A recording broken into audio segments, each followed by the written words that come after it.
The year is 1962, and Midtown Manhattan is bustling with noise, filled with citizens, and most importantly, reigning supreme as America's main office hub.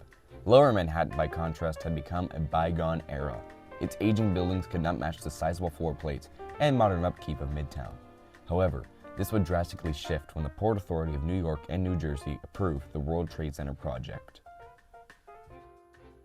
Designed by famed architect of the time, Minoru Yamasaki, the project faced immediate challenges, including the leveling of the Radio Row neighborhood. Yamasaki was tasked with fitting a massive complex onto a 10 million square foot plot, a compact space for such astronomical proportions. The Port Authority demanded massive floor plates, an international aesthetic, and integrated transportation.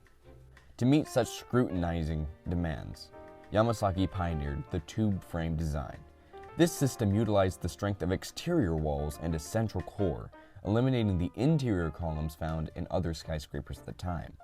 He also chose lightweight steel and a truss floor system, ensuring that the towers were lighter and faster to build. His final minimalistic design consisted of 6 buildings, headlined by 2 110-story towers. Construction began in 1967. Rising higher than the Empire State Building, the complex opened in April of 1973. While groundbreaking, offering an unprecedented space for 50,000 daily employees, the Twin Towers were initially hated by New Yorkers. Critics felt the monolithic, cubic design clashed with the city's decorative grandeur, joking that it looked like the boxes that the Empire State and Chrysler Building had been delivered in. Not only that, but narrow 18-inch wide windows and the tendency of the lightweight structures to sway in the wind further fueled public discomfort. However, as decades passed, the World Trade Center became a beloved symbol of New York. Featured in thousands of films and postcards, the towers achieved an immense global status. It seemed that the towers had reached a level of iconic, which had been thought to only be reserved to that of structures like the Eiffel Tower, the pyramids, Taj Mahal, and of course, the Empire State Building. Sadly, all that would soon change, not just in New York, but around the world. It was the perfect day. Sunny, no wind, a crisp 70 degrees Fahrenheit outside, and not a cloud in the sky. Tuesday, September 11th, 2001, seemed like it would be quite an enjoyable day for many. However, at 8:46 a.m., hijacked Flight 11 struck the North Tower of the World Trade Center. What at first seemed like a tragic accident became an undeniable declaration of war at 9:03 a.m., when hijacked Flight 175 pierced the South Tower.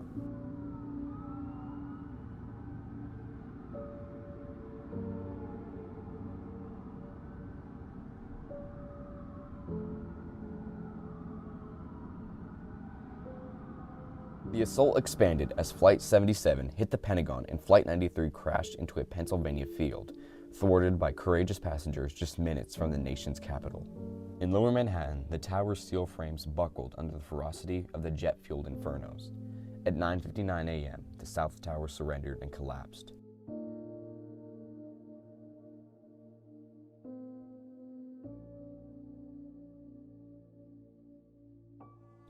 Followed at 10:28 a.m. by the North Tower. In less than 2 hours, the skyline was erased, leaving Manhattan buried in debris and in a haunting shroud of ash. By the end of the day, nearly 3,000 lives have been lost. Office workers, first responders, passengers, and bystanders. The tragedy of the event not only reshaped the skyline, but the entire country itself. In the aftermath of the collapse of the World Trade Center, engineers and architects began asking a critical question. Not only how the towers fell, but also what could be done to prevent such devastation in the future. The tragedy of 9/11 exposed vulnerabilities in high-rise design, especially in that of buildings built during the 60s through the 80s. Factors such as fireproofing standards and evacuation systems now became vital. And for the first time, terrorism became a central consideration in American architecture. One thing was for certain, the nation's buildings would never be designed the same way again. In the Council on Tall Buildings and Urban Habitat's paper, Evolution of Building Requirements in a Post-9/11 World, industry experts directly inform how the collapse of the World Trade Center exposed weaknesses in structural redundancy and evacuation systems that earlier building codes had not fully addressed.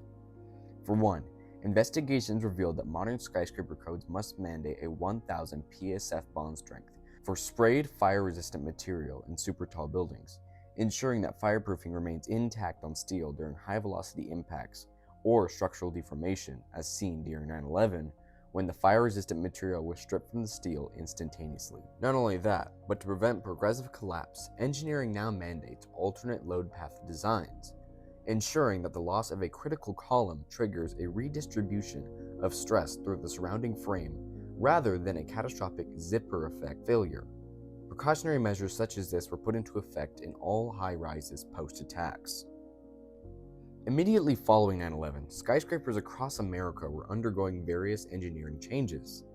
In Chicago, the Sears Tower underwent a massive security overhaul, integrating barrier turnstiles capable of processing 70,000 people daily, as well as deploying advanced surveillance and DRS alarms to monitor every square inch of the landmark.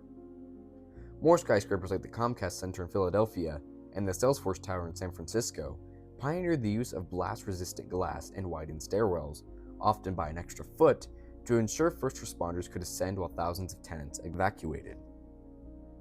In Washington, D.C., federal buildings were reimagined with hidden security, using reinforced planters and architectural boulders that act as high-velocity vehicle barriers while appearing as simple park benches or landscaping. While all of these changes can be seen in buildings across the country, there is no better example of all of them in effect than in the new One World Trade Center. After nearly a decade of compromise and revision, New York City officials and architects agreed upon the plans for One World Trade Center, which unified safety and symbolism through the collaboration of Larry Silverstein, Daniel Libeskind, and David Childs. While Libeskind's master plan focused on memory foundations, Childs engineered a structure that balanced beauty with extreme resilience. The tower's 185-foot reinforced podium, designed to withstand massive blast pressures, is clad in prismatic glass, transforming a windowless security barrier into a shimmering monument. Its 200-foot square base mirrors the exact footprints of the original towers, tapering into an octagonal geometry, providing aerodynamic stability, eliminating the excessive sway of the previous lightweight designs. Capping at a symbolic 1,776 feet, the building utilizes a hardened core strategy. Childs integrated a 2-foot thick reinforced concrete spine to protect life safety systems and wider stairwells. By hiding blast-resistant engineering behind a graceful facade, the team proved that a hardened target could fulfill Silverstein's vision of an aesthetic global icon. In the modern day, the American skyscraper has evolved beyond a symbol of corporate power into a carefully engineered expression of resilience. Consecutively, advanced modeling technology, performance-based design, and collaboration between engineers, fire officials, and policymakers have redefined how high-rises are created from the very beginning. The modern skyline is no longer shaped by height alone, but by a deeper awareness of risk, responsibility, and most important, remembrance, a lasting architectural advancement born from tragedy. The architectural aftermath of September 11, 2001 in the United States reveals a profound evolution. Following the tragedy, reform was developed through enhanced safety measures and building codes, a direct reaction to the vulnerabilities exposed by the attacks.